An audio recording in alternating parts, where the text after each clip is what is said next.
Esta historia comienza a 13 metros y 50 centímetros de la línea imaginaria del Ecuador, pero también comienza de manera curva, de forma recta, en relieves altos, en llanos claros. Empieza desde niños, desde ahora, desde entonces, por ahora y para siempre. Comienza dentro de todo y por fuera de todo. Comienza por amor, comienza de la pasión, comienza sin razón. Comienza espontáneamente, diariamente, definitivamente, religiosamente, pero sobre todo, absolutamente. Es posible que no alcance a determinar la palabra apropiada, pero para los que esperamos ese momento del espacio-tiempo en el que nace y muere todo, ese instante en el que el grito sagrado hace que no importe nada, todo se reduce a encontrar desde el principio del tiempo lo que se siente por una madre en forma de planeta, por una madre en forma de madre y por las formas en forma de un balón. Entonces decir fútbol es decir arte, es decir pasión, encanto, poder, guerra, amigos, sudor, conquista, amor, recuerdos, sueño, ilusión, encuentro, y hasta se puede decir que es una pérdida de tiempo e incluso que es un deporte. Lo bueno o lo malo tiene todo y nada que ver con el sentimiento que se gesta desde el mismísimo momento en el que somos atrapados por la inconsciencia maravillosa y bendita de usar los pies además de caminar para chutar. Como dije antes, esta historia comienza sobre la línea del Ecuador, como una manera de creer en todo eso, de hacerme a la idea de que un simple juego con una simple esfera es capaz de hacernos olvidar que el mundo es mundo desde siempre y que la desigualdad, la inequidad y la infelicidad colectiva pueden esfumarse mientras sean solo cosas que se tienen pero no se dicen, que se saben pero no se pronuncian. Empecemos. Todo se dio por los devaneos que la diosa Fortuna, como diosa que es, pone ante los ojos de los mortales esas sutilezas con las que creemos que todo es por su gracia o por algún otro dios mayor. Metido en las marañas de la conciencia global y sus demonios, me encontré con el libro de Galeano, El mundo patas arriba. Allí, como en una especie de sentencia divina, de glosa pensada para un mundo posible, descubrí para mi asombro que en el estuario del río Amazonas existía una ciudad brasileña atravesada por la línea del Ecuador y que sus habitantes, como no podía suceder en otro país, habían construido un pequeño estadio atravesado por el Ecuador terrestre, dejando cada mitad del campo en cada hemisferio, de modo que cada equipo jugara un tiempo en el sur y el siguiente en el norte. La simple idea de que alguien haya querido igualar los dos hemisferios de la Tierra por medio del deporte más popular de la historia de la humanidad era más que fascinante. ¿Pero acaso podía ser eso posible? Después de iniciar una búsqueda por todos los medios posibles, intentando comprobar o desmentir tamaño principio filosofal, descubrí que de todo el mundo, el único lugar por el que la línea media atraviesa otra cancha de fútbol estaba precisamente en el país con el nombre de la línea misma, la República del Ecuador. De pronto todas las piezas se juntaron. La encantadora emoción nacida desde aquellos años en los que el amoroso fútbol de las tardes sin prisa debía dar paso a la exigida geografía con su estudio del relieve y de la hidrografía y de todas las fías de las que no quiero acordarme, pero necesarias para la nota de aprobación del curso, podrían reunirse por fin en un solo orden perfecto.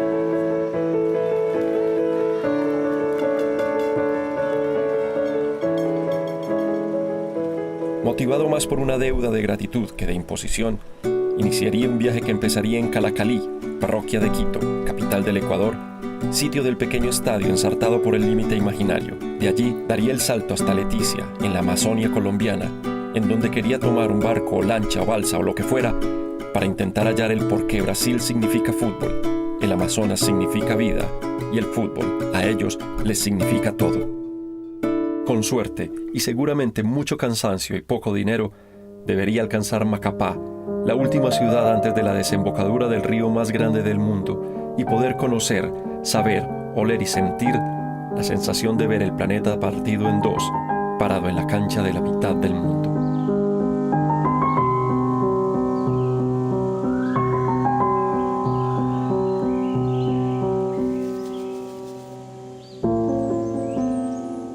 Y entonces, Ecuador.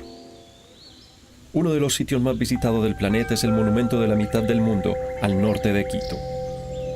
Terminado de edificar en 1982, la construcción de casi 30 metros de alto, coronado por una esfera de casi 5 toneladas, marca el lugar por donde pasa la línea del Ecuador, basado en los cálculos de eruditos científicos del siglo XVIII. Sin embargo, el siglo XX trajo consigo la invención del GPS, y para tristeza y decepción del mundo entero, el monumento quedó 240 metros al sur de la verdadera línea. Esto, sin embargo, no ha parecido que le importe a los millones de turistas que siguen intentando parar un huevo, hacer que el agua gire en sentido contrario o creyendo que parándose en la línea pesan menos. Pero mi objetivo estaba 7 kilómetros más al occidente, Calacalí. Siguiendo por una carretera acompañada por la línea del Ecuador, se llega a esta pequeña villa en la que el tedio es el compañero de todas las horas, pero para nosotros era la promesa del encuentro esperado.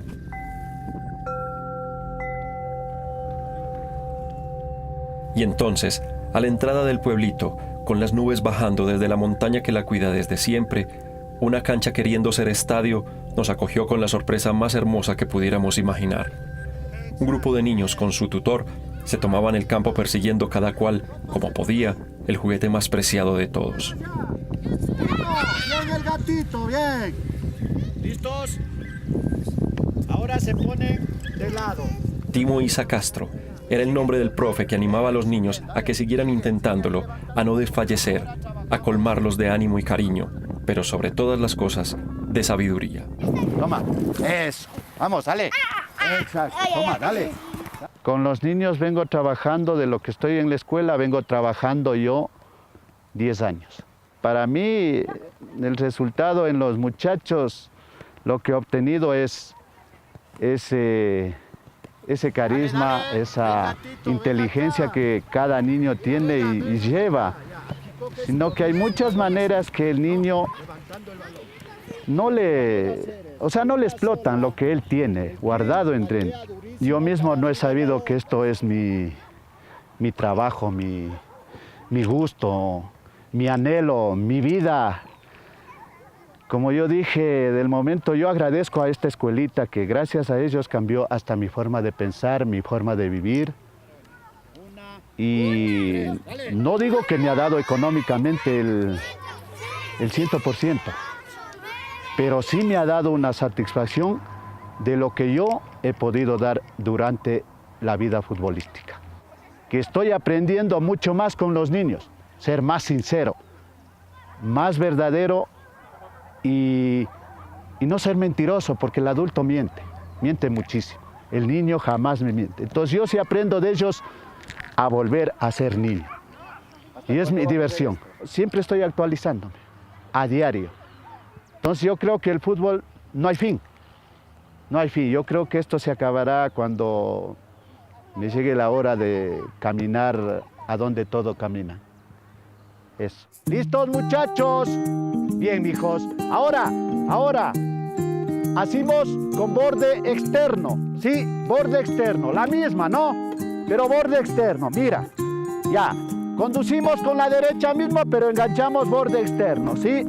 Eso. Ahí. Perfecto. Bien, acá pisamos y luego regresamos con la izquierda, así mismo, y enganchamos. Borde externo, así, y regresamos. Perfecto. ¿Listos? Con el pito trabajamos. Sacándolo de su clase, quería saber qué significaba para él estar en una de las 2 canchas ecuatoriales del mundo. El de estar en la mitad del mundo, para mí es un privilegio. Muchas veces renegamos de lo que tenemos y envidiamos de lo que tiene otro país. Y yo lo que más quiero es que mi pueblo cambie la forma de pensar. Entonces eso yo quiero, muchos valores de los niños, quiero esa importancia a lo que más les meto. Eso es. ¿Listos, muchachos? ¡Vamos, Ochita! ¡Dale! Eso, bien, mija, eso, gira. Perfecto. Las enseñanzas simples de seres sencillos como este Timo, que no es ningún engaño, es posible que sean esa base por la que Ecuador ya no se considere más aquel pequeño país del fútbol mediocre. Dejamos al profe con sus alumnos y nos encaminamos por fin a lo que veníamos. Para mí, los 13 metros y 50 centímetros que separan la mitad del campo del estadio de Calacalí de la línea del Ecuador se habían convertido en una obsesión marcada. Desde casa, y valido de las herramientas de la red mundial y demás aparatos modernos, nos situamos a 0 grados, 0 minutos y 0 segundos. Como compañero de viaje ideal, había llevado conmigo un balón símbolo de la Copa del Mundo de Brasil 2014. Ubicado sobre la mismísima línea ecuatorial, la sensación llevó al silencio, a la imaginación y a la nostalgia.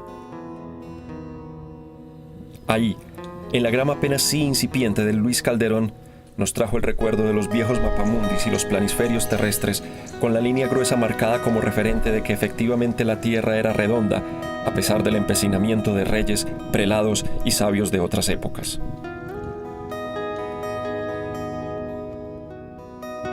Dos chicos que andaban por allí miraban como una vitrina llena de dulces el brazuca que parecía a su vez llamarlos.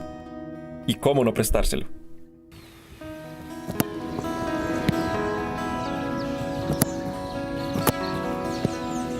Viéndolos jugar, pensaba en los años en los que las inquietudes empezaban a saltar por las chicas que nos hacían ojos, con la promesa de bailes de garaje y tomadas de mano inofensivas que, sin embargo, jamás, nunca, ni por casualidad, cambiábamos por los amigos compañeros de los intensos días de fútbol.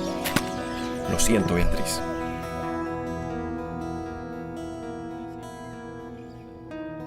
Era hora de irse, pero quería tener el recuerdo más especial de esta visita. Sus nombres escritos en los espacios del brazuca.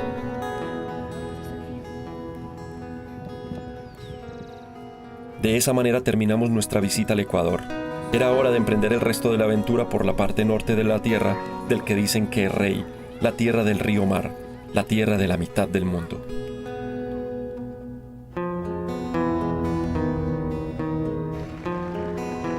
Reza en la Plaza de la Independencia de Quito que le pertenece a esta ciudad la gloria del descubrimiento del río Amazonas, por ser desde allí, desde donde partió por allá en 1541, el español Francisco de Orellana, con la expedición que habría de navegar por completo el río más grande del mundo. Siguiente parada, Leticia, en el Amazonas colombiano. Después de unas cuantas horas de vuelo, avistamos la serpiente de agua y el extraordinario paisaje que se genera alrededor del portentoso río Amazonas. Son 3.900 kilómetros desde aquí hasta su nacimiento en las heladas montañas de Perú, y llega con el caudal que lo ha hecho convertirse en uno de los destinos preferidos del mundo. La primera impresión con la que el visitante se encuentra en Leticia es con unos agradables 34 grados centígrados que parecen una masa amorfa que lo quiere devolver a uno por donde llegó.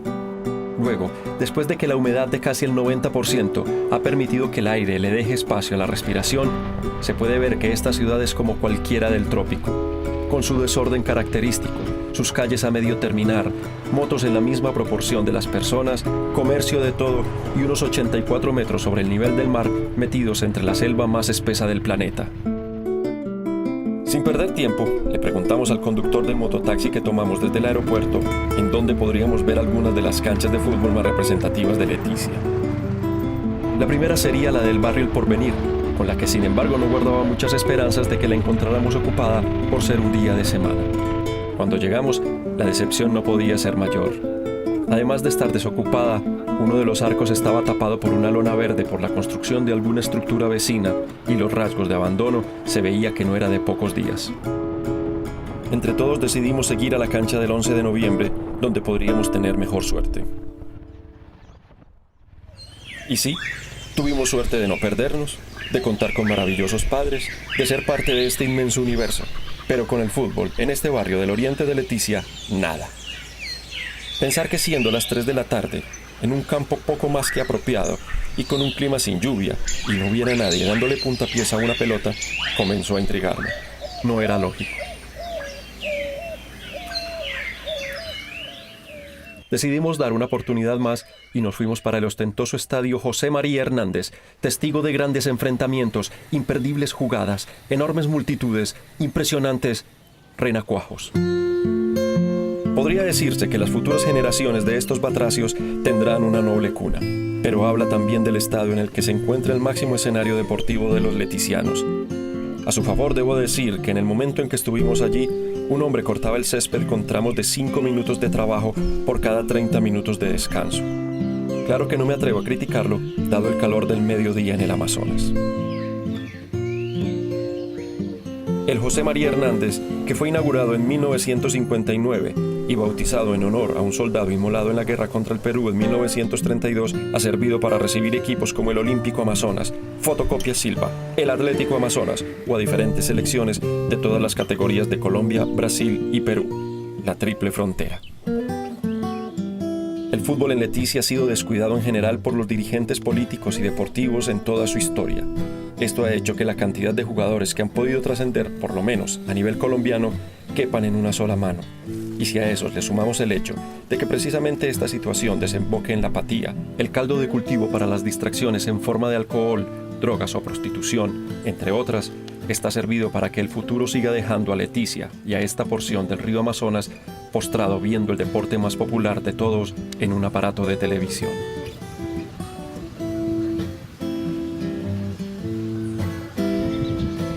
Cuando salimos del estadio, nos comentaron que a unos 20 minutos en lancha, remontando el Amazonas y en medio de la selva, estaba Messi.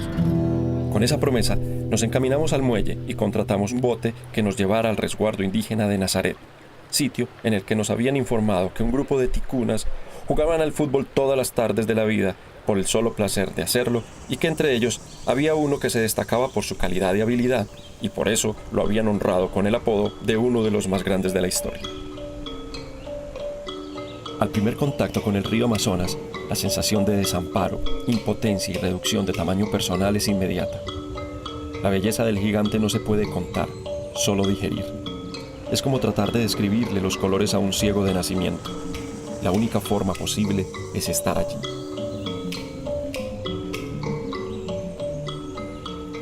En medio del encantamiento y después de 20 minutos, efectivamente llegamos a Nazaret.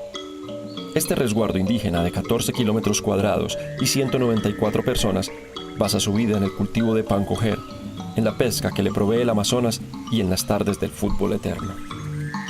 Al llegar nos encontramos con estampas que parecían sacadas de la National Geographic o algo así. Desde la misma entrada al caño que conduce al caserío, el paisaje invitaba a un encuentro entre eso que llaman la Madre Tierra y sus hijos queridos, aunque otros podrían decir desagradecidos.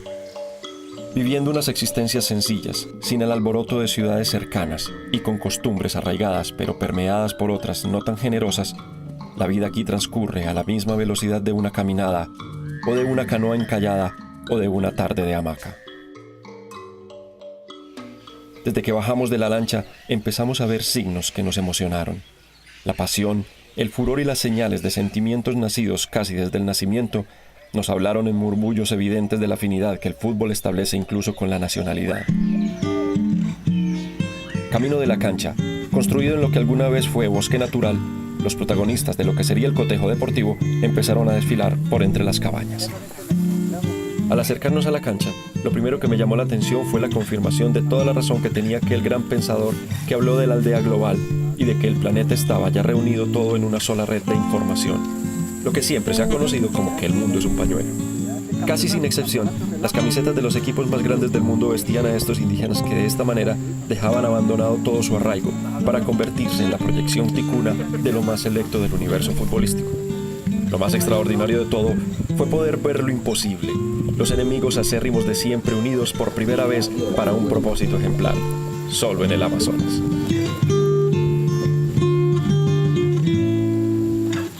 Las carencias en la mayoría de los casos se presentan en forma de diatriba y otras veces simplemente nos hacen conformarnos. La pasión por jugar es igual en todas partes, sin importar las condiciones.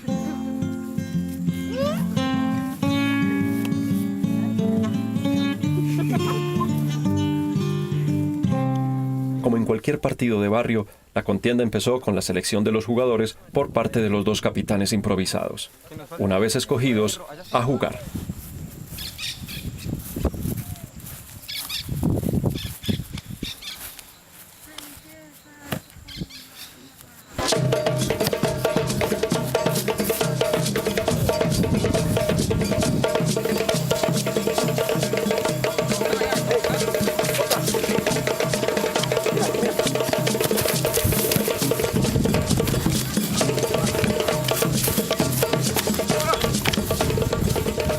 ve lo que quiere ver. Y posiblemente para ellos, Omar Sandro o Gregorio era la transfiguración del 10 de la selección argentina. No tanto, pero lo cierto es que contrario a lo que imaginaba, estos jugadores de lo más oriundo del trapecio amazónico colombiano tocaban el balón con criterio, con tranquilidad y hasta con armonía. A pesar de un campo en el que los baches parecían más accidentes geográficos que imperfecciones, pudimos darnos cuenta que el fútbol es un motor lo suficientemente poderoso como para obviar cualquier situación, y más si ellos mismos lo sienten, como Moisés. El fútbol para mí significa el fútbol, es donde uno comparte alegría, la amistad, la felicidad. Patear balón para mí me satisfecho, gozando la vida que tengo como juventud y demostrar que uno también puede ser un jugador bueno, profesional. Y claro, en una comunidad como esta, donde los vínculos son tan necesarios, el fútbol no podía cumplir un mejor papel. El fútbol para la comunidad significa unión, integración, pasión, ver que los hijos están ahí jugando, los nietos están jugando, ¿sí? El papá, ver los hijos del papá jugando, hace mucho que eso se integra el fútbol a la comunidad.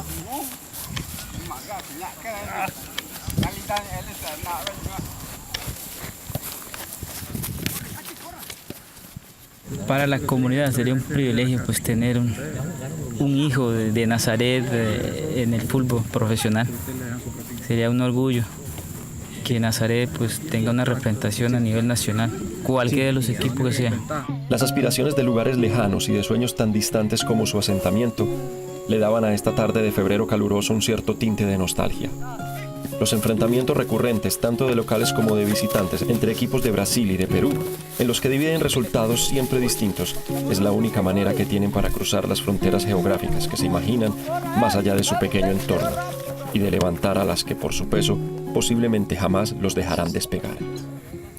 Pablo, sin embargo, pues el fútbol a nosotros nos gusta porque es un medio para podernos aprovechar el tiempo libre, para un poquito olvidarnos del alcohol, de la drogadicción. Eso nos evita no tener malos pensamientos. O sea, el fútbol es como lo llevamos por dentro, no es una pasión. O sea, aquí en la comunidad, todos los abuelitos, los que han pasado jóvenes, todos han practicado el fútbol. Han practicado, por lo menos yo que ya yo tengo 40 años y 40 años estoy practicando el fútbol.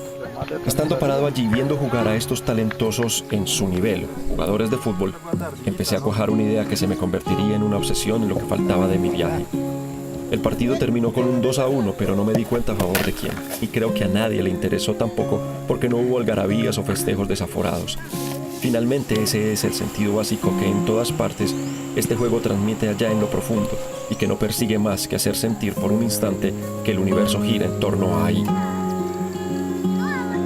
Antes de irnos, les pedimos que nos dejaran para siempre sus nombres escritos en el primer balón decente con el que habían podido jugar desde hacía algún tiempo, y con la promesa de que en lo posible les haríamos llegar algunos nuevos, de modo que pudieran seguir enalteciendo este juego más allá de los grandes estadios, los endiosados nombres y los encumbrados medios.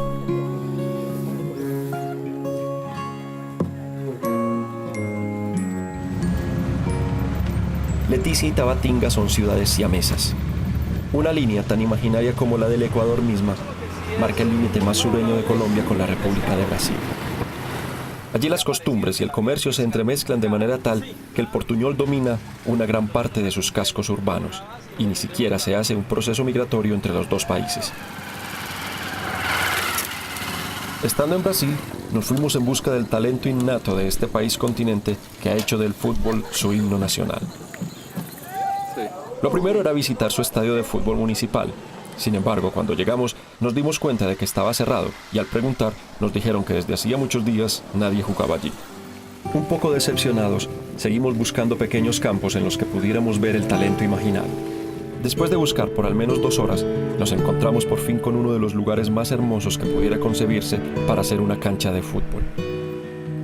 Ubicada al lado del deslumbrante Amazonas, este campo nos regaló una de las imágenes más espectaculares que nos pudiéramos imaginar. Siendo utilizada por equipos de toda la región aledaña de esta porción brasileña, Para sorpresa nuestra, los dos equipos que se enfrentaban también eran indígenas y también ticunas de la rama brasileña. En un principio se mostraron algo recelosos con nuestra presencia, pero al explicarles el motivo, se relajaron y al momento fue como si no estuviéramos para nadie en el campo. Los equipos que se enfrentaban eran Vasco y Aracatúa, y este era un amistoso de los cientos que habían llevado a cabo en la historia de la etnia. Para mí el talento de los colombianos era superior, aunque por supuesto el ADN brasileño sale en cualquier momento.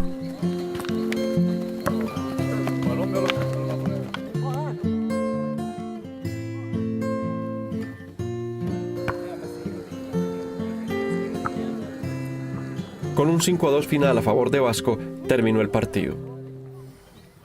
Quisimos hablar con alguno de ellos y llevarnos sus nombres, como en Calacalí y Nazaret, escritos en el balón. Con lo segundo no hubo problema, pero ninguno quiso acercarse a conversar, tal vez por algún recelo o porque simplemente no querían.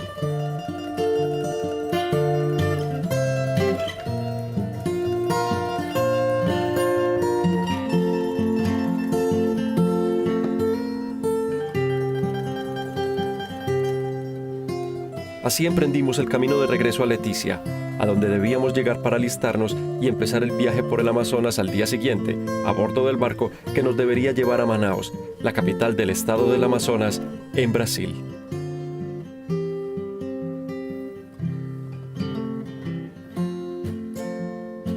De regreso, no pudimos dejar pasar la oportunidad de apreciar los impresionantes encantos que cada día regala esta parte del planeta Tierra. ¿Será que hay que agregar algo?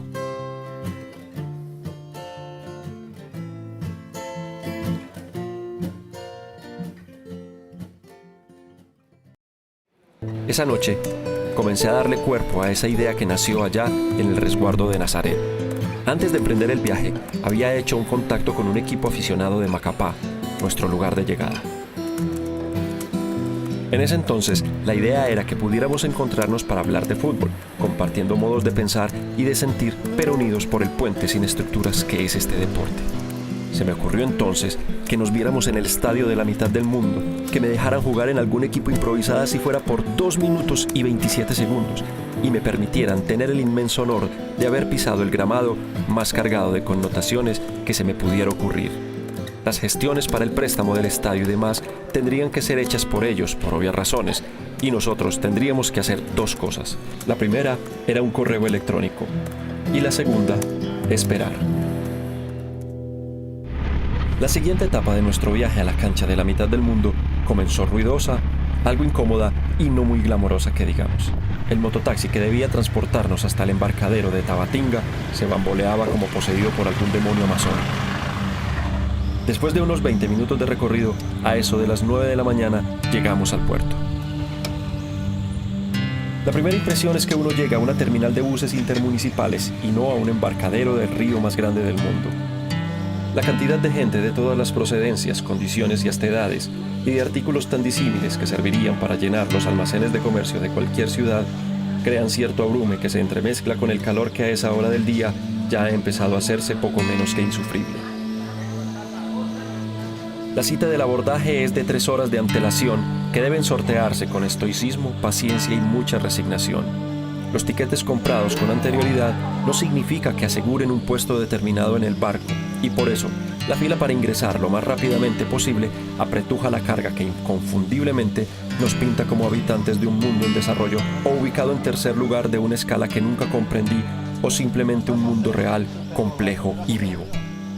El abordaje es lento como el sopor que marca el tiempo en los pueblos por debajo de los 100 metros sobre el nivel del mar. Son unos 200 metros que deben hacerse caminando hasta llegar al lugar donde nos esperaba el barco, con el nombre de una de las advocaciones religiosas más seguidas y apreciadas por los católicos de todo el Santoral, el Sagrado Corazón de Jesús. De esta manera comenzamos una nueva parte de la aventura por el río Mar. Para los brasileños el Amazonas se llama Solimões desde este sitio hasta Manaus, a donde llegaríamos después de 1.600 kilómetros y 72 horas de navegación continua con paradas esporádicas en los pueblitos ribereños para dejar y embarcar pasajeros y carga, y sin ninguna posibilidad de teléfono, internet o nada parecido. Siendo las 12 del día de un sábado cualquiera, Empecé a sentir la fascinación instalada seguramente hasta el martes siguiente, cuando pudiera ver Manaos en todo su esplendor.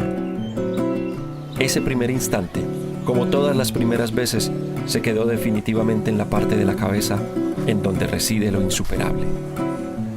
El Sagrado Corazón de Jesús, como los barcos similares a él, tienen 3 plataformas y una bodega que son ocupadas por los pasajeros y la carga.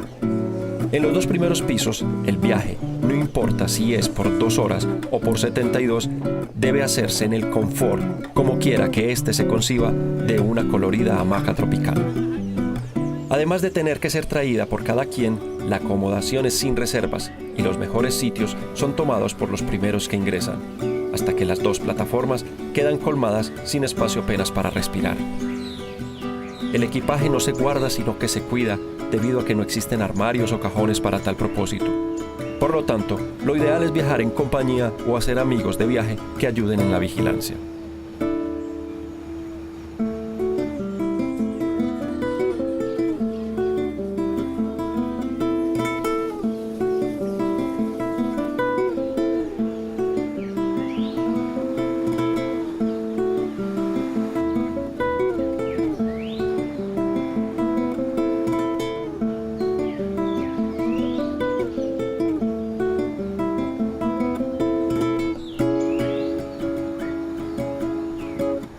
En el tercer piso, además del área de esparcimiento, se pueden encontrar 10 camarotes con aire acondicionado, puerta con llave y baño con todas las facilidades, cosa que es un decir, porque el agua utilizada para todos los propósitos es bombeada desde el río, por lo que su color nunca pasa del hermoso ocre terroso.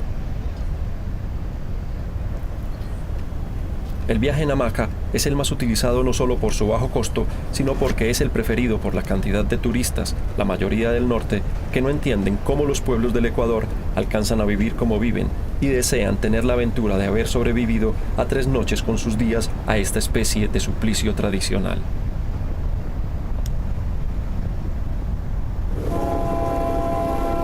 Solo 1 hora después, el barco hace su primera estación en la población brasileña de Benjamin Constant.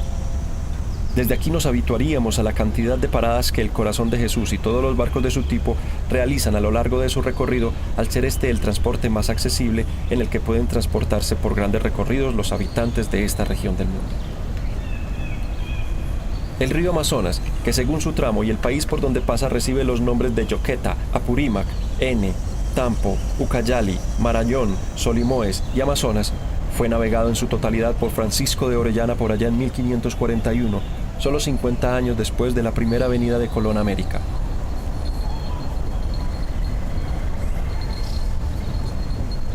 De hecho, fue Orellana el que lo bautizó con el nombre de las míticas guerreras de la mitología griega, después de tener un enfrentamiento con una tribu en el que las mujeres eran aún más aguerridas que los hombres y de conocer leyendas de tribus constituidas solo por señoras muy bravas. La mayoría de los 7.062 kilómetros de longitud corren casi de manera paralela a la línea del Ecuador hasta el Océano Atlántico, con una pasividad tan impresionante que pareciera que el barco está detenido.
el camino de un río es desviado y los imperios sufren mutaciones, se empezó a hacer evidente en los detalles minúsculos que en los lugares sin mención residen.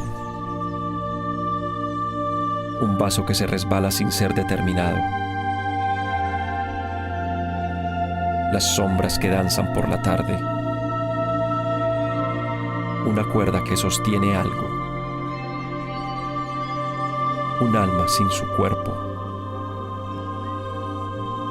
Un huérfano perdido. Un descuido sin reparación. Un eclipse repentino. O dos destinos que se cruzan. La vida, el tiempo, las concepciones, todo sufre de relatividad en estas tierras. Pasar más de 3 días en un barco que navega sin apenas detenerse fractura en parte la razón y obliga a preguntas internas que al hacerlas se convierten en sesiones psicológicas garantizadas. Y entonces, tan fácil como si nada, por compañía, la lluvia. Porque no es soledad lo que se siente. La peor soledad es no tener a dónde llegar y el río simplemente va sin volver, sirviendo de transporte a un destino que sabemos, o puede que transfigurado en gotas de lluvia se vuelva eterno, y esa eternidad sea la que nos quita o nos devuelva la nostalgia. La última noche nos promete para mañana Manaos.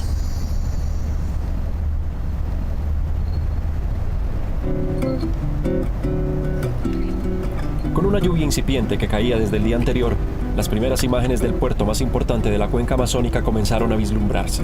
Después de tantas horas de viaje, del cansancio de no hacer otra cosa que contemplar, la expectativa por entrar en una ciudad precedida por el embrujo, la fascinación y el encanto de estar en medio de la selva, crea una ansiedad que lo único que hace es crecer.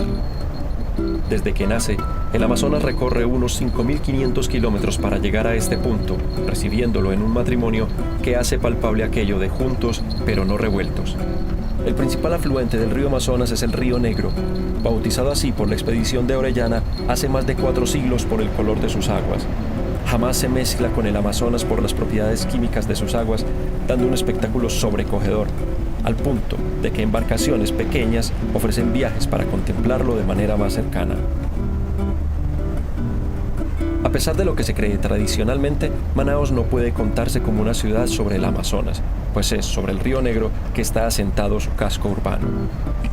Desde el encuentro de las aguas son unos 20 minutos entrando hasta el muelle de desembarque, y en este tránsito el movimiento de una ciudad enorme se manifiesta claramente.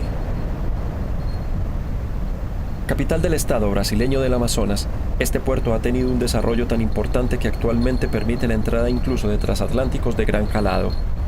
El nombre Manaos se debe a una tribu que habitaba la región, y su economía se basa en las refinerías de petróleo, el comercio y el turismo, y aunque su gran auge fue durante la fiebre del caucho a principios del siglo XX, conserva la fascinación por el lugar geográfico que ocupa. Y ahí está el calor, listo para atacar con la sensación térmica de sus 34 grados centígrados y su humedad por encima del 95% casi permanente, para recordarle a uno que estamos cerca del Ecuador en uno de los sitios más complejos de toda la Tierra.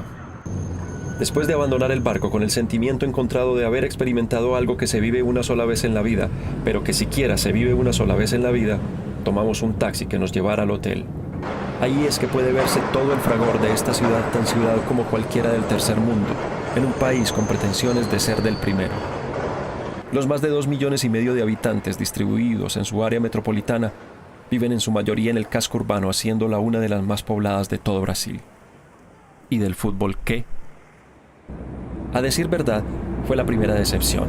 Interesado en tomar de primera mano el sentimiento que el fútbol generaba en los habitantes de esta ciudad, le pregunté al taxista con nombre de Virtuoso que nos llevaba cómo era la situación del fútbol en Manaos.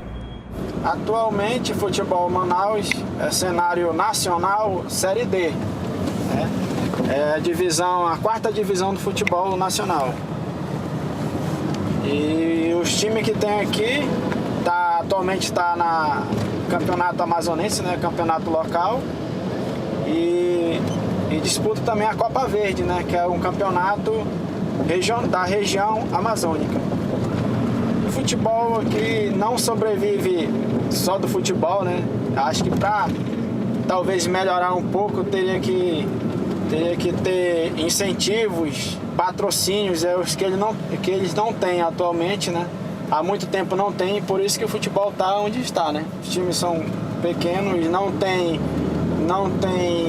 projeção nacional e fico aí nesse campeonato só, o campeonatozinho mesmo da região e sem disputa fora do estado, né? Con un panorama tan poco prometedor y después de dejar el equipaje en el hotel, nos fuimos a buscar canchas en barrios populares que nos permitieran ver el fútbol brasileño en su más básica expresión. Al norte nos encontramos con el barrio Flores, un barrio de extracción humilde cuyo eje principal es el campo de arenilla fina y blanca que rebota la luz del sol como un espejo desigual. Allí nos encontramos con un grupo de chicos con su tutor que al vernos se interesaron en el balón que llevábamos. Ante eso, les prestamos la bola, como dicen allí, para que jugaran mientras nosotros los veíamos actuar. Una de las primeras impresiones que tuve y con las que me quedé en todo el viaje fue que desde muy niños los brasileños prefieren jugar descalzos, sin temor a las heridas o a las lesiones que esto podría conllevar. Tal vez sea por eso que al ponerse las zapatillas o el botín apropiado tengan la facilidad para hacer los goles de larga distancia que caracteriza al jugador brasileño. Es posible. Un rato después, conversamos con el profe Pablo Passos y sus motivaciones para entrenar a estos muchachos. Ei, tem que ter atrás aqui, tem que ficar atrás fixo aqui, não fica atrás fixo. Bom, o meu motivo é só tirar esses meninos da rua, que não estão fazendo nada na rua, trazer para o campo, para ver se no futuro sai alguma coisa que melhore daqui para o futuro. Porque se deixar esses meninos que têm 14, 15, 16 anos aqui, sem fazer nada, é ruim. A situação dos pais são difíceis. Os pais trabalham o dia todinho, os filhos ficam na rua sem fazer nada. Então eu morava em Parintins, aí vim para cá e vi a situação do bairro que estava. Aí pensei, vamos montar uma escolinha de futebol aqui. E essa escola, ela é registrada em cartório, entendeu? Aí fui com cada um, chamei para a beira do campo. Vocês querem jogar bola? Vamos jogar bola, vamos montar uma equipe. Aí montamos essa equipinha, a escolinha de futebol que se chama Trovão Vermelho Futebol Clube. Ó do meio, rápido, isso! Já tá marcado aí, demorou. Porque o futebol é uma brincadeira, né? Se torna uma brincadeira. Ao mesmo tempo tá brincando, mas ao mesmo tempo tô educando, certo? Conversando, dando palestra, ensinando eles as coisas melhores do futuro. Porque o nosso futuro hoje tá meio complicado, certo? Então a gente tem que ensinar um pouquinho a maneira do futebol. Então a gente traz eles da rua, ensina um pouco de futebol, mas ao mesmo tempo também ensina uma prática da vida. Vai, fica, Neto, fica! Vai. ¿Por qué Brasil gusta tanto de fútbol? Nós somos os verdadeiros futebolistas do mundo, né? Então, eu acho que está no sangue do brasileiro o futebol. Acho que não são todos, mas aqueles que nascem com aquele espírito esportivo, aí cai pro meio do esporte que é o futebol. Caiu! O futuro do futebol no Brasil é muito bom, certo? Só que a gente não tem uma verba, um incentivo do governo. Se o governo ajudasse um pouquinho mais a gente, nós teríamos condições desses meninos daqui sair. Tanto é que o Amazonas não tem muito jogador profissional, certo? Que foi para fora, bem pouco aqui no Amazonas. Mas por quê? Por causa do incentivo. Os governantes daqui não ajudam a gente em nada. Certo? Se eles dessem uma força para a gente, eu tenho certeza que muitos alunos desses daqui que estão hoje aqui com a gente, sairia daqui no futuro um grande jogador de futebol. Las 2 horas del juego diario se fueron en un instante. Al terminar, les pedimos que nos firmaran el balón como ya lo habíamos hecho habitual.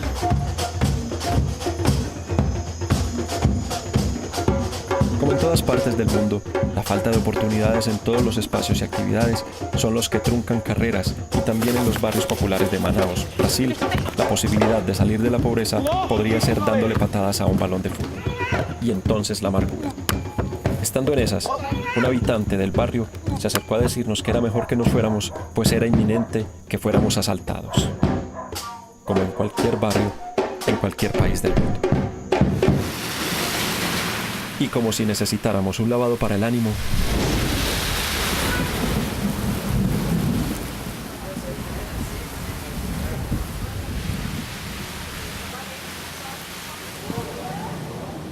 esa tarde nos tomamos un respiro pretendiendo dejar el fútbol de lado y nos fuimos a conocer una de las joyas de Manaus, el Teatro Amazonas. Inaugurado en 1896, cuando la fiebre del caucho producía las grandes fortunas del norte de Brasil, esta obra de arte ha sido y sigue siendo el hogar de miles de grupos artísticos que cada semana se presentan ante las galerías llenas de espectadores. Infortunadamente, nosotros llegamos la única semana que no había funciones, pero por lo menos pudimos apreciar la belleza de esta obra inspirada en la capital de Francia, razón por la que Manaos se le conoció como la París del Trópico. Y como si todo estuviera compasado, al salir nos encontramos con una evocación. Uno ve lo que quiere ver, y yo cuando escuché la melodía que interpretaba este músico mendicante de la moneda de sobra, lo primero que se me vino a la mente por asociación fue el uniforme rojo completo del Liverpool Football Club y de su inmensa historia en todas las canchas de Europa y sus grandes enfrentamientos con los del Manchester United en el imponente Teatro de los Sueños, su estadio, donde el arte, la filigrana, el amor y la felicidad tienen lugar cada semana, justo como en el Teatro Amazonas. Uno ve lo que quiere ver.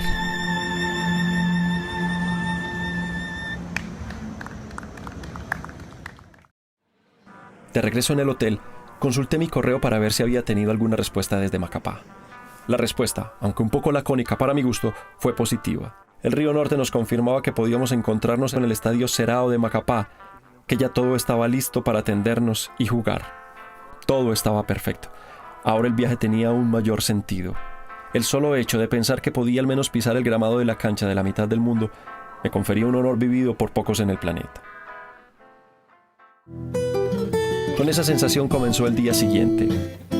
Durante la mañana estuvimos buscando otro campo en el que pudiéramos tener otro contacto con gente del barrio que viviera el fútbol de manera totalmente básica. Solo hasta pasado el mediodía nos encontramos con el barrio La Gloria, un barrio popular más cerca del centro de Manaos y de condiciones un poco mejores que las que visitamos la tarde anterior. Nos llamó la atención que los jugadores venían pertinentemente equipados en todos los sentidos, pero más aún que fuera un miércoles horario completamente laboral. Después nos enteramos que la mayoría habían pedido permiso en el trabajo, otros simplemente mandaron una excusa y los otros se encontraban en estado de desgracia operacional, es decir, sin trabajo. Lo primero que nos llamó la atención fue un pequeño grupo de niños que al margen de todo elevaban una cometa sin que les importara nada. Al fin y al cabo, hasta para elevar fantasías sirve un campo de fútbol. Mientras los mayorcitos terminaban de arreglarse y de esperar a los demás, nos encontramos con un grupo de niños que jugaban con total desparpajo a un lado de la cancha. Descalzos y sin preocupaciones, la técnica exhibida les salía como por genética pura. Como diría Ricardo en sus devaneos filosóficos, se me ocurría que en cada jugada, en cada gol, ha involucrado a alguien que tuvo una virtud y a alguien que cometió un error o simplemente que su pericia fue menor. La gambeta es el único engaño que no tiene castigo y la culpa en una cancha de fútbol, como la que ha llevado Barbosa y su maracanazo por más de medio siglo, puede significar la condena para siempre jamás. Con ellos aprendimos que el pasado, el presente y el futuro son solo palabras sin tiempo, y que lo que ayer fue único, hoy ni siquiera es nombrado. Así nos lo aseguró un brasileño común y corriente, apasionado pero reflexivo. Es un mal de los brasileños, ¿sí? De los niños sobre todo. Ellos saben los principales. Por ejemplo, Neymar actual, ¿sí? Neymar, a mismo internacional, Cristiano Ronaldo, como siempre hablo ellos. A los restantes son pocos. A menos que ellos, por ejemplo, si ellos están jugando pelotas y es arquero, ellos saben los nombres de arquero. Los otros ya no le paran bolas para saber el nombre. Así son. No se interesa tanto la historia, ya sabes por qué, por ejemplo, cada uno tiene su estilo. Es tan bueno cuanto que lo otro, pero es diferente. Entonces, por eso que es genéticas, no apenas por la historia. Le gusta de los futbolistas que saben mucho, que es bueno, tal, pero él siempre tiene su propia manera de ser. Es por eso que salen tan diferentes unos de los otros. Hacía rato habían empezado a jugar los adultos que vimos al llegar. Con una técnica menos depurada, tocaban el balón con la docilidad adquirida por práctica o por herencia.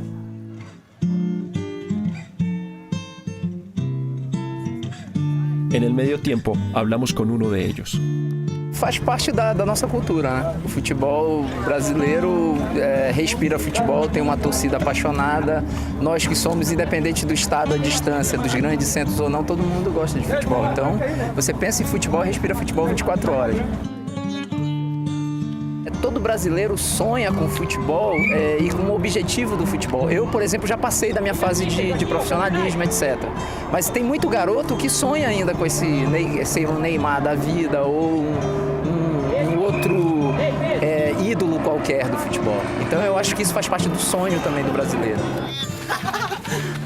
O futuro do futebol brasileiro é a organização. Se ele não se organizar, a gente vai ficar perdendo copas e mais copas, vai ficar na fila esperando. Nos quedamos allí unos momentos mientras digeríamos todo lo que habíamos escuchado. Las conclusiones estaban todavía lejos de definirse, pero estaba claro que el juego bonito de los brasileños de toda la vida siempre ha estado ligado a una forma de ver las cosas y de sentir el mundo alrededor. Esperando el término del juego para que nos firmaran el balón, otra tentativa de atraco por parte de una banda del sector nos obligó a salir inmediatamente del barrio. Manaos, para mí, había concluido.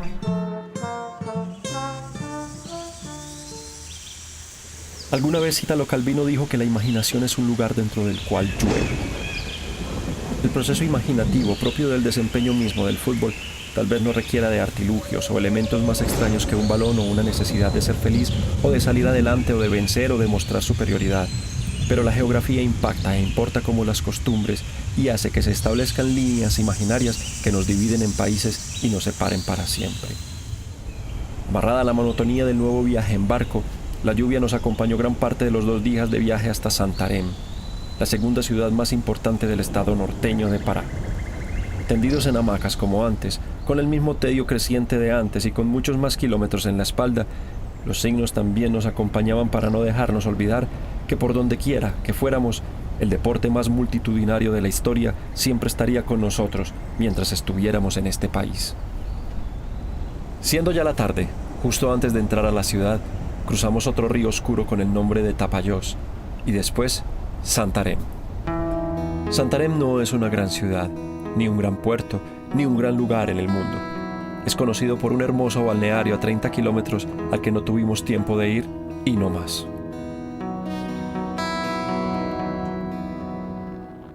Su mayor importancia es que está en la mitad del recorrido entre Manaos y la desembocadura del Amazonas, y por eso teníamos las expectativas puestas en que fuera un lugar en donde el fútbol sacara la cara por el resto. Por eso, sin desempacar, tomamos un taxi y nos fuimos a conocer el impresionante estadio Barbalao de Santarém. Impresionante, no tanto, pero cerrado, sí mucho.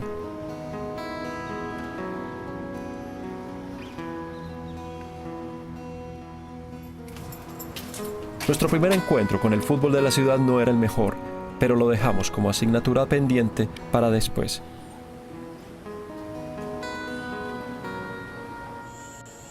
Esa noche nos fuimos de cacería, porque en el hotel nos habían dicho que en Santarém había muchos campos con iluminación artificial y por eso se jugaba mucho de noche.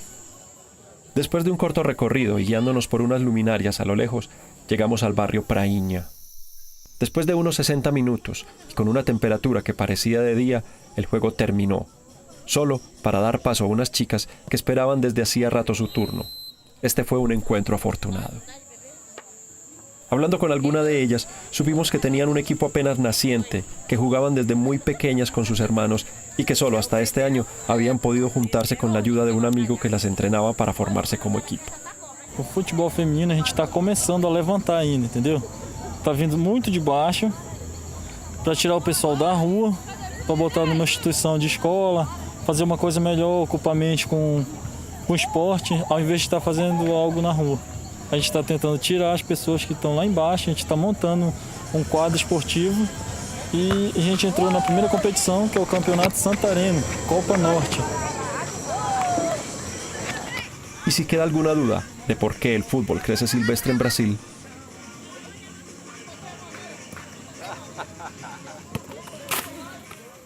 desde principios del siglo XX, el fútbol femenino también ha sido impulsado desde Inglaterra para el mundo.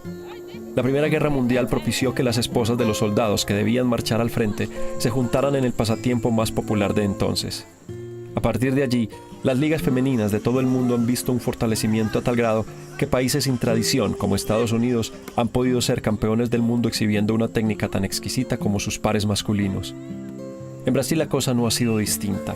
Por varios años, y después de haberse sacudido de algún letargo temporal, la inmensa evolución del fútbol femenino ha dado como resultado tener a algunas de las mejores jugadoras y ser uno de los equipos de mayor proyección del mundo.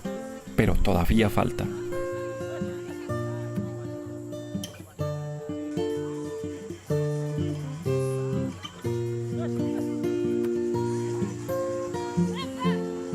Esta calurosa noche terminaba con sensaciones especiales y con el gusto enorme que da a conocer a personas con pasiones intactas a pesar de las adversidades.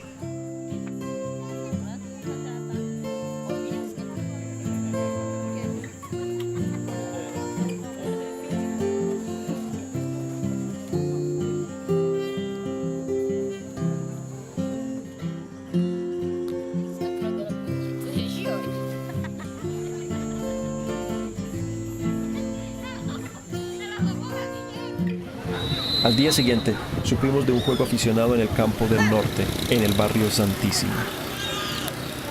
Otra vez, la diferencia con alguna cancha de cualquier lugar del mundo de condiciones similares, la verdad no era mucha, pero nos encontramos con un gato, maestro de la vida.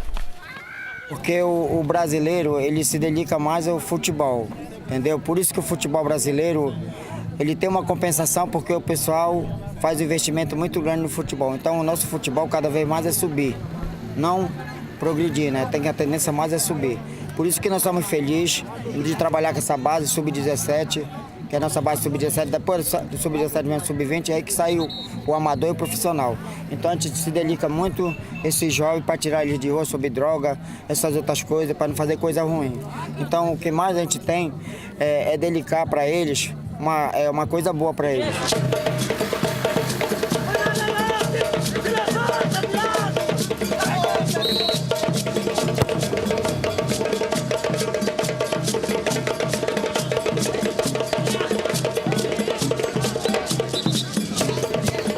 Podría decir que Santarém contribuyó en este viaje a constatar la calidad y virtudes del futbolista brasileño, pero lo realmente significativo es que era la última escala de nuestra travesía por el río Amazonas en camino a la cancha de la mitad del mundo.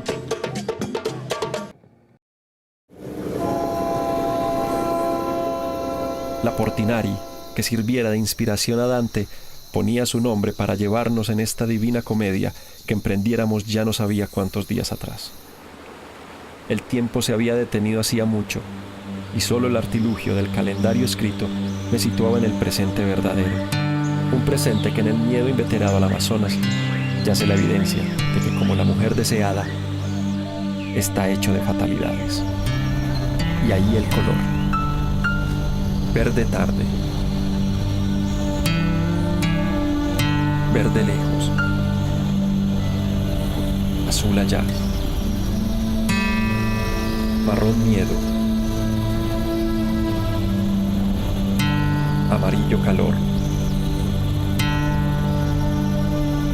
Rojo contraste. Café viejo.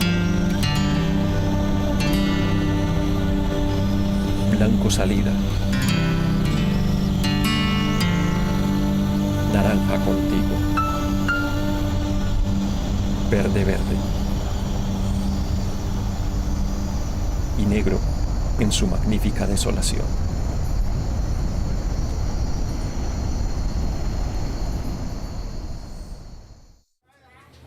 Macapá se nos presentaba 2 días de navegación insípida, incómoda e insulsa, si no fuera porque el fin propuesto justificaba todo. Cerrar los ojos, soñar con glorias ajenas.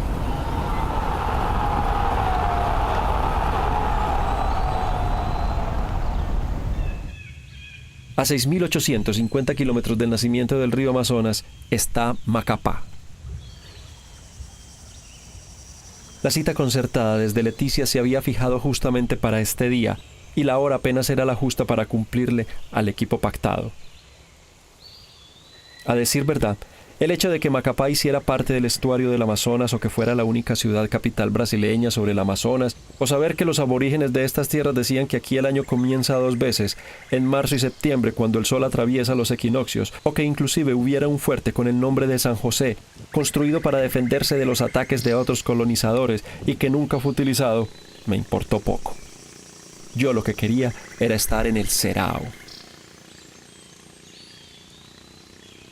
Sin embargo, cuando íbamos a tomar el taxi para ir allí, nos encontramos con uno de esos espectáculos que se agradecen, se reciben, se retoman y se bendicen. En esta parte del estuario amazónico, el mar que logra entrar hasta allí se repliega en una marea baja, dejando encalladas todas las embarcaciones cercanas a la costa y haciendo que se formen playas largas que son utilizadas para armar canchas de fútbol.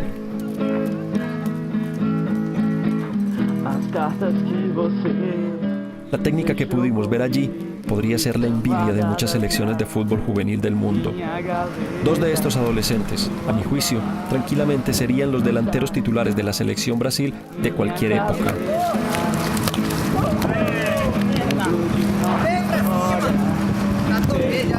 Pero sobre todo, por encima de cualquier consideración, lo que había allí era la más pura, básica y pueril felicidad. Desde que salimos y a lo largo de todo el viaje nos encontramos con la transfiguración de la dicha misma, pero esa tarde de febrero en Macapá, Brasil, pudimos descubrirla con ojos para estrenar lo descubierto y alma para desechar lo desgastado.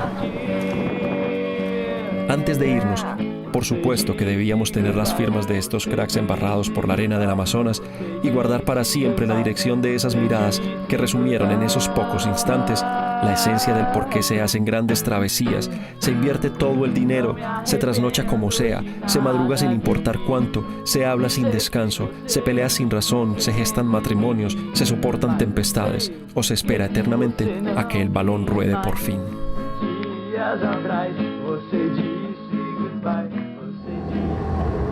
El auto en el que íbamos, puedo jurarlo, era el más lento del universo. Los 10 minutos hasta que llegamos fueron como medidos con referencia a lo que tarda en pasar una era geológica. Ya eran las 2 pasadas de la tarde, y aunque la cita la habíamos concertado para las 3, no quería llegar tarde por una característica medio inglesa, no precisamente por los genes heredados.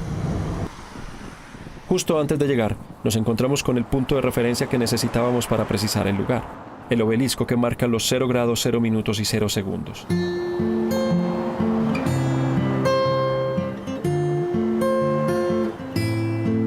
Después de un rápido reconocimiento, allí estaba el coloso, el monumental, el impactante estadio de la mitad del mundo, el Serao. Lo de impactante queda para la imaginación, pero la sensación a la entrada no sé cómo describirla.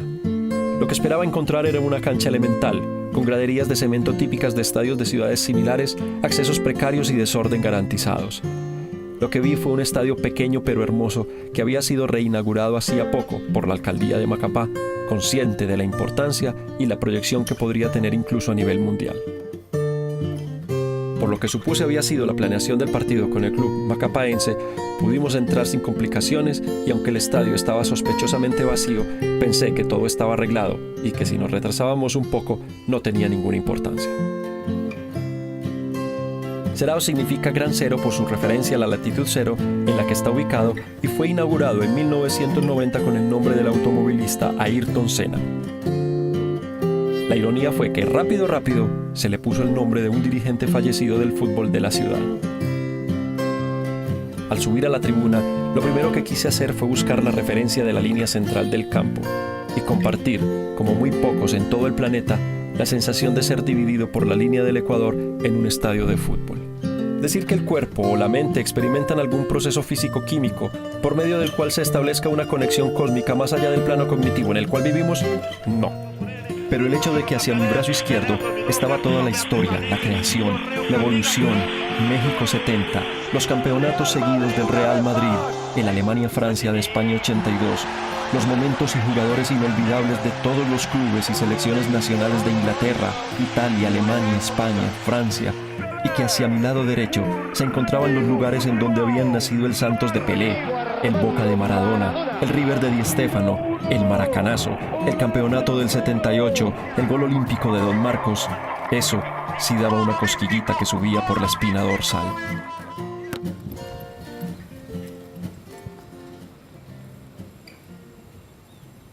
Viendo que el acceso a la cancha estaba libre, quise pisar el césped del Milton de Sousa Correa, mientras seguía esperando. Se me ocurría, ¿qué tal si alguna vez se pudiera concertar un partido o un campeonato anual entre dos hemisferios? Que todo fuera por la hermandad de los pueblos, o inclusive por saber en dónde se vive, se goza o se sufre más el fútbol. Todos los goles del mundo y de la vida de cada hemisferio, distantes y cercanos, ajenos y propios, sabidos y ocultos, robados y entregados, reales o ficticios, para mí podían caber en estos dos arcos desconocidos, propios de mejor suerte, aquella tarde de febrero tardío.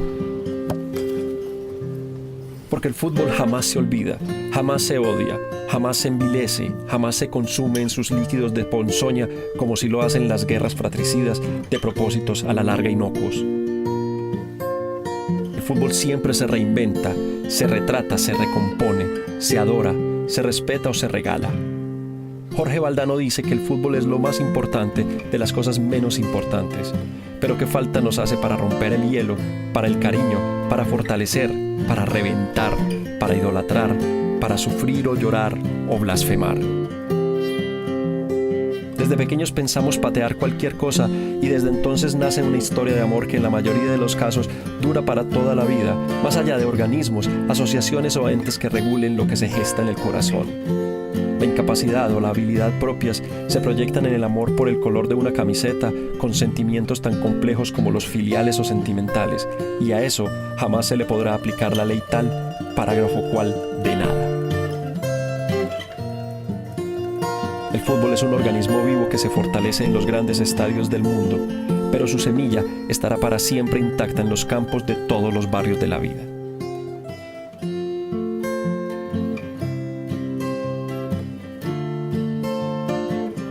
John Riley, el inglés que iba con nosotros en el barco de Manaos, dijo que tal vez el fútbol se basaba en lo tribal, en defender un territorio.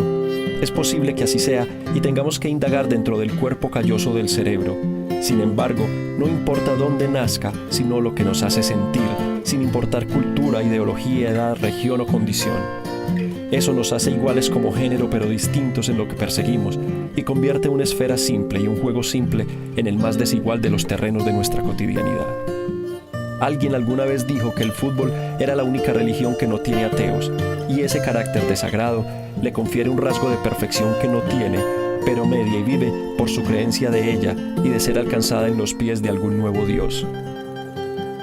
Tal vez por eso es que siempre tuve que ser el arquero o ser el dueño del balón para poder jugar, pero ahí estaba, como representante de todos los que no fuimos bendecidos con el don del halago por la pelota, pero siempre convencidos de lo que ella hacía por nosotros. Tampoco es cuestión de ser hombre o mujer. Sin embargo, pasa el balón como si cualquier cosa y por eso la amamos en masculino balón y en femenino pelota, por su indiferencia tal vez. Ya pasaba media hora después de las 3 y nadie del Río Negro se había presentado. Aunque me seguía pareciendo sospechoso, lo atribuí a mi propia confusión horaria y lo dejé pasar de largo metido en mis propias meditaciones. Como una forma de pasar el tiempo, quise comprobar por mis medios el paso de la línea ecuatorial por la mitad del campo. O yo estaba mal, o el aparato estaba mal, o la cancha no estaba del todo bien. Lo cierto fue que dejándome guiar por el dispositivo, tuve que caminar hacia el sur de mi posición para comprobar que la verdadera línea del Ecuador pasa a 74 metros. Lo curioso de todo es que no me tomó por sorpresa o me alteró el ánimo. Al fin y al cabo era muy lógico que hubiera pasado lo mismo que con el monumento de la mitad del mundo en Ecuador y los intríngulis del GPS, los satélites y demás demonios de épocas modernas. Además, ¿quién era yo para debatir, controvertir o rebatir lo que ya estaba instalado en la cabeza de la gente de Macapá o incluso del mismo Galeano? Los brasileños sienten algo tan especial con el fútbol que hasta piensan hacer una cancha con esta característica. Pero el Ecuador también pasa por todas las canchas y todos los balones del mundo. Finalmente el mundo es redondo y por donde quiera que se trace una línea será partido en dos mitades iguales que separarán triunfos, gestas, historias, desengaños y hasta muertes. El Ecuador ni siquiera es una línea, Y si no es una línea, no divide. Y si no divide, el sentido que tiene esta cancha es más una idea. Una muy hermosa idea, perdida en nuestros tiempos de escasa poesía. Todas las canchas del planeta tienen su propio mundo atravesado por su propio ecuador, y por eso el fútbol tiene siempre su propio centro. De hecho, para una inmensa mayoría de los hombres y de sus acciones, el amor por su equipo es el eje que mueve sus vidas y hasta su muerte. Si los clubes de fútbol nos separan, es la selección nacional la que nos vuelve familia, porque es la manera más eficiente de convertirnos en nación única. Alguien me preguntó alguna vez, ¿te gusta el fútbol? Y al responderle que sí, me dijo, entonces vivís mejor. El poder del fútbol es hacer que todos nos muramos de las ganas por patear un balón o una pelota de caucho o inclusive un papel enrollado o una piedra en la calle. Son momentos en los que todo gira alrededor de satisfacer las ansias de ser el mejor en algo o que alguien, o conseguir un propósito. De ahí que esa sea su traducción efectiva desde que se creó.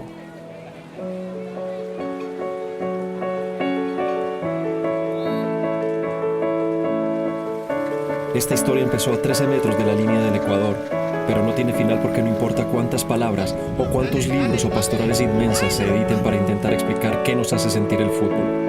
Eso solo se describe cuando tenemos al frente la redonda figura de un balón bajo el redondo cielo del mundo. Ya habían pasado casi 2 horas y esperé, y esperé, y esperé, y esperé, y esperé. Hasta que me di cuenta de que por alguna razón que hasta hoy no he sabido, nadie iba a aparecer. Lo único que me restaba era hacerle a mi manera un homenaje al sitio en el que estaba, con las herramientas que tenía y las habilidades que quedaban. Y entonces, desde lo más recóndito del tiempo, cuando el sol de la tarde era el que decidía hasta qué hora se jugaba y la angustia se medía en términos de cuándo empatar el partido, el niño eterno, el niño grande, el niño dejó salir la invocación, que por todos los años, para el universo y para siempre, será la que resuma todo y de una vez por todas. ¡Sí! ¡Poneme a vivir! ¡Ja! Ese instante me recordó una tarde de noviembre en 9º grado. Necesitábamos empatar para pasar a la final. Alguien remató al marco y a mí, a pesar del esfuerzo, se me escapó ligeramente el balón que pegó en el palo y... Bueno, pero esa es otra historia.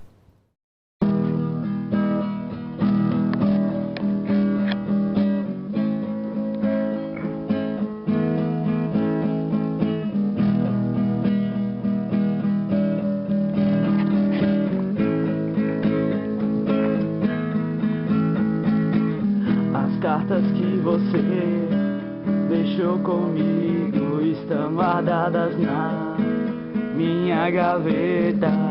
Suas palavras não saem da minha cabeça. Lembro de nossa história, infelizmente agora é só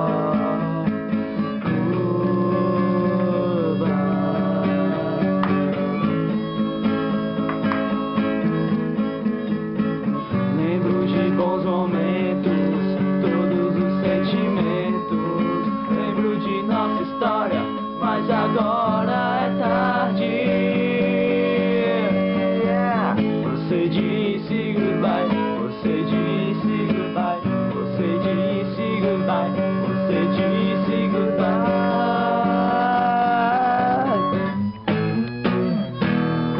Não me arrependo de nada que eu fiz. Sei que você sempre me quis, mas não sei o porquê você não quis mais. Dias atrás você disse goodbye, você disse goodbye, você disse goodbye, você disse goodbye.